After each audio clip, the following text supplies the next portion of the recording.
it's Rach.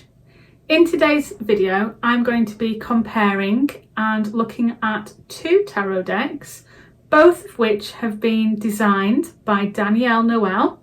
She's very well known for her collage tarot decks, and these two decks are so popular but quite expensive, so it's very difficult to decide which one you're going to buy. Now, I started with one particular one of these decks, and then in the end I ended up with them both. So I'm going to be looking at the tarot decks today and literally comparing them card by card. But I will start by explaining the names of the decks and how they arrive. So first of all, we have the Moonchild Tarot. This comes in a really nice sturdy box. And then we have the Starchild Tarot. Also comes in a really nice sturdy box, and you can see in the light there's a bit of even the gold glimmers. These two decks, as you can see, are slightly different sizes. Now, the Starchild Tarot deck that I actually chose to buy was the Akashic deck, and this is slightly smaller. I think this is like a standard size in comparison to the other version of this deck which is available. Now, this version hasn't got borders and has standard size cards. The Moonchild Tarot only comes in one size, so there is a bit of size difference there between the two boxes, as you can see. But I love them both. I'm not sure whether I love them equally, but I love them for different reasons. So I'm going to go through each deck card by card, but I'll begin by showing you some of the features of each deck. We'll start with the Moonchild. Comes in a lovely box, as you can see. Nice and sturdy. Inside the box, I will show you, there's a lovely message. And the message says, "You are the dance of light and shadow." Beautiful kind of Egyptian styled artwork inside the lid of the box. The box for the Starchild is quite stiff to open, can I just say. Beautiful again inside. And you've got, "We are all stardust." Now, I love that phrase. That phrase is something that I live by, that phrase. Brian Cox once said that phrase, and it's absolutely true. We are all stardust. Now, the Starchild Tarot arrived with a lovely book that's obviously much bigger than the box. So this came separate. The book is in black and white. The Moonchild Tarot came with a book that fits inside the box, and this book is in colour. So the two guidebooks, slightly different sizes. One is colour and one is in black and white. So moving on to the decks themselves. Here's the Moonchild deck. It's all edged in gold, and it's got a beautiful, and it shines in the light, look, beautiful pattern on there. And you can reverse the readings, and obviously you don't know which way the cards are, so that's great. And the Starchild Tarot is also edged in gold and has a beautiful design on the back. And you can see the size difference of these cards. If I put them next to each other, there's quite a bit of size difference there. Okay. Now, before I begin, I want to explain, see, I'm even taking my jacket off to do this. Wow, it is a big job. I want to explain that the Starchild Tarot have actually chosen to rename some of the suits and also some of the major arcana cards. And I've actually written little notes in my book as to where cards have been renamed. So where the major arcana is in this book, I have written a little guide note as to when things have been changed. So I've just written in pencil. It is confusing when people change the names of particular cards, but that's fine. And the Moonchild Tarot, none of the suits have changed, but she has added 3 additional cards into the deck. So here we go. Hopefully these will be the right way around to read. No, they're not, but they are now. So we'll begin with the Fool. Here's the Moonchild. Here's the Starchild. Now you can see in the Starchild that the Fool is called the Starseed. Okay. Both of which are beautiful artwork. whichever card you resonate with most, let me know. I actually prefer the Moonchild artwork to some of this artwork here in the Starchild because it speaks to me more when I'm reading. Then we have the Magician. Here's the Moonchild and the Starchild. Beautiful cards, aren't they? The artwork that Danielle does is just mesmerising. And then we have the High Priestess. So this is the Starchild and the Moonchild. I love the High Priestess in the Moonchild. It's really, really powerful.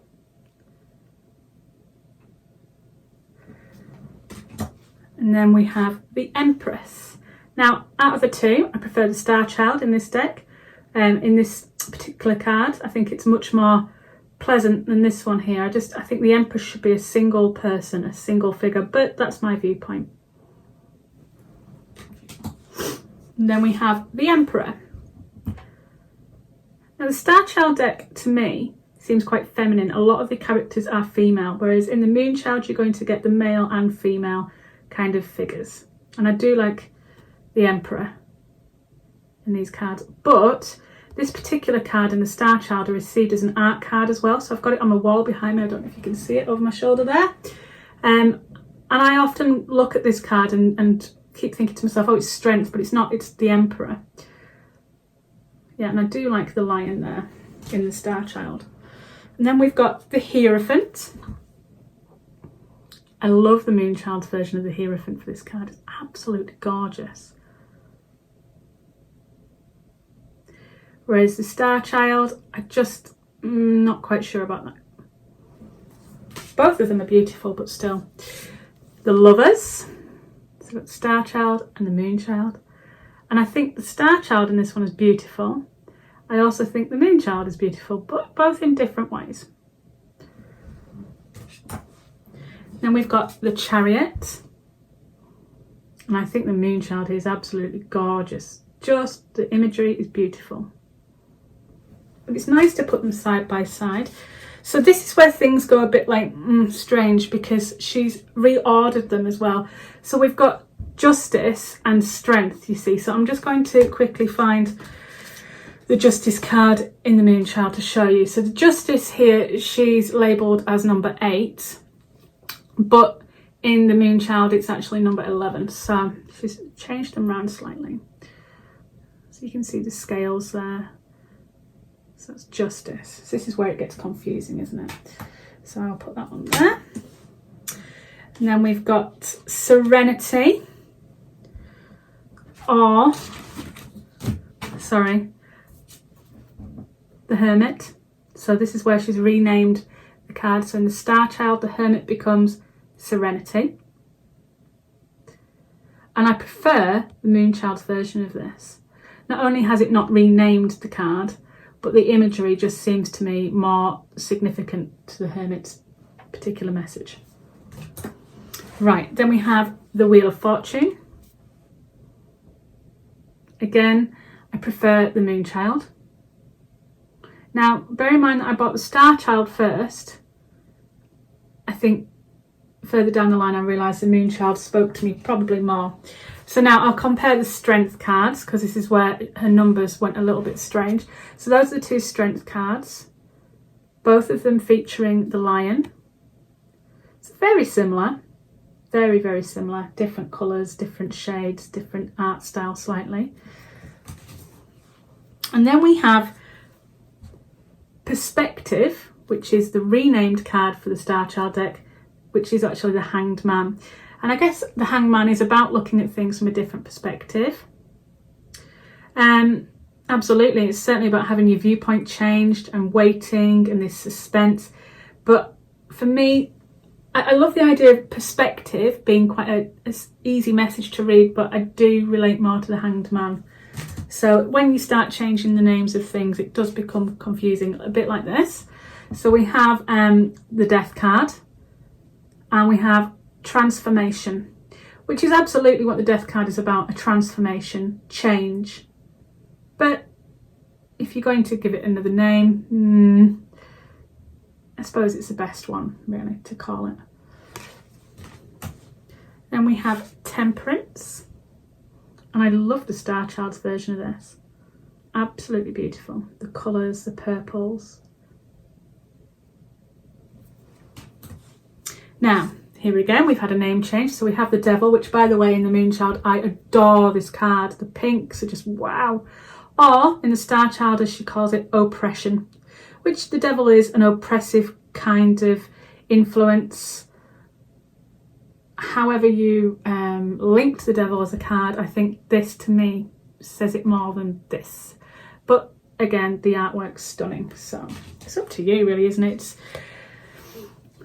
Each their own. Now, this is my favourite Tower card out of any tarot deck that I own. The Tower card in the Moonchild deck is my favourite Tower. Whereas this Tower to me looks, I mean, yeah, sure, there's some lightning going down the sides of it, but it looks pretty sturdy. This Tower just looks sinister. I love it. And then we've got the Star. This card here in the Starchild is one of my favourites. It is actually my screensaver for my telephone. Sorry, mobile phone. Telephone. I just went back to the dark ages. Mobile phone, my cell phone. This is my wallpaper that I have. My screensaver. What am I talking about? Yeah. And then we have the Moon. Now, the Moonchild, this is actually on the front of the box. And here's the Moon for the Starchild. Both beautiful cards, but this is stunning. Quite nice actually to put them side by side. The Sun. Both gorgeous cards, but this one seems to do it for me. You see, it's horses for courses, isn't it? And there's both decks have the goods, the merits and the downfalls. So here's another name change for you. We have Judgment or Awakening, this idea of being awakened to your viewpoints. I love this one. Okay, so rather than calling it the world, she's changed it in both decks to the universe, as some decks do. I prefer the Moonchild's version of this card again. So far the Moonchild's kind of winning it for me, really, in the imagery. And that's the major arcana. Well, it's not actually, because in the Starchild, Danielle includes Akashic Records, which is like looking into your entire record, looking into your entire past. So that's an additional card. And in the Moonchild, she has 3 additional cards. Shadow work, for if you're wanting to do some shadow, well, not for if you want to do some shadow work, but for to use in shadow work. And then she's got Divine Wisdom, this idea of clarity and knowing where you're at and having that wisdom and having this kind of thoughtfulness to be able to understand the world a lot more. And finally, she has Moonchild. And she does explain the meanings of those in the guidebook for the Moonchild deck. And she also explains the Akashic Records in the guidebook for the Starchild deck. So, that's the major arcana for each deck. Beautiful cards, I'm sure you agree. Different, definitely different. I feel that I need to warn you that for me, the minor arcana in these decks, just the message isn't there. I've been a big fan of things like the Light Seers and the Muse and obviously the Rider-Waite for many years. And I mean, the message is there, but it's just not as clear in some cases. So I'll go through it. So she starts with the cups, which she's kept to the name in both cases. So here's the Starchild. And we have a cup full of crystals. Beautiful, absolutely beautiful, with all these feathered kind of wings around. And then this one, oh, it's like a Knickerbocker Glory ice cream of flowers in a cup. It's just gorgeous. The cup is definitely full. So this Moonchild cup here is one of my favourites. Okay, let me just work out which way I'm putting my cards down. There we go. Right, 2 of Cups. I love the rainbow in this one.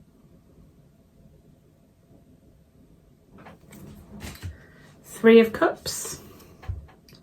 See, this here to me is more Pip-like, whereas this, you've got the 3 people, or the 3 ladies there, you know, being together and showing that gathering.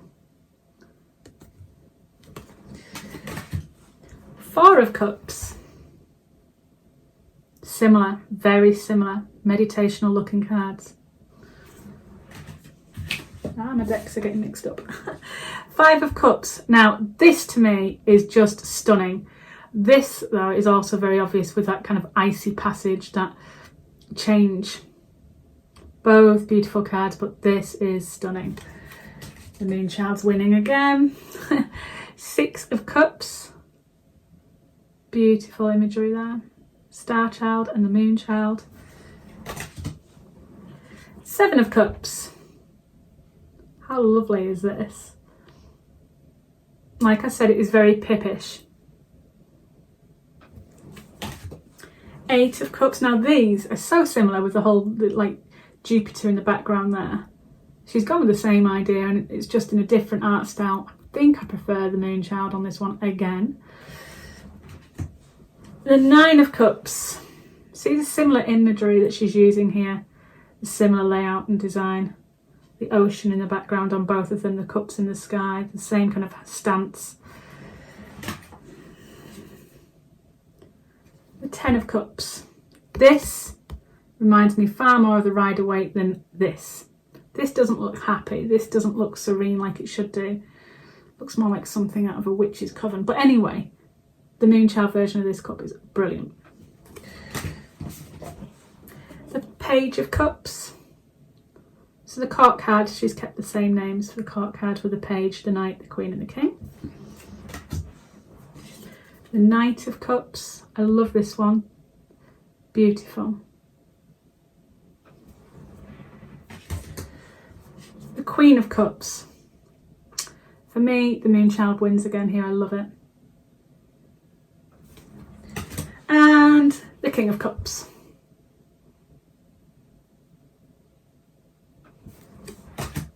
Right, moving on to the wands. She's called them the wands rather than staves. The Ace of Wands. I love the Starchild's Ace of Wands here. I love the colours, the pinks, the purples. This one here is beautiful, but loving this one. 2 of Wands. Isn't the Moonchild gorgeous in this one? 3 of Wands. 4 of Wands. Now this is where the Starchild looks very pippish. 5 of Wands. Gorgeous image here. 6 of Wands. How beautiful is the Moonchild's version of the 6 of Wands? It's luscious, isn't it? 7 of Wands.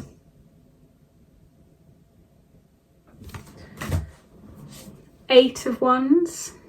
Got the Starchild and the Moonchild, just in case you're catching up. 9 of Wands. Like I said, very pippish here. 10 of Wands. Prefer the Moonchilds, but both beautiful images there. The Page of Wands. Not sure which one I prefer. They're both gorgeous. The Knight of Wands.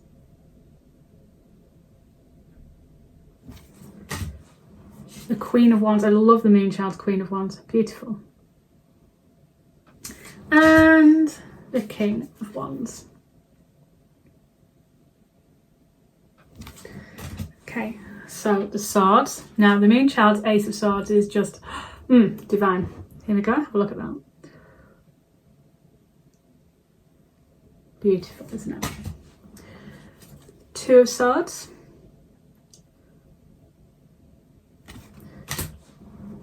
3 of Swords. I love the Moonchild's version of this. 4 of Swords.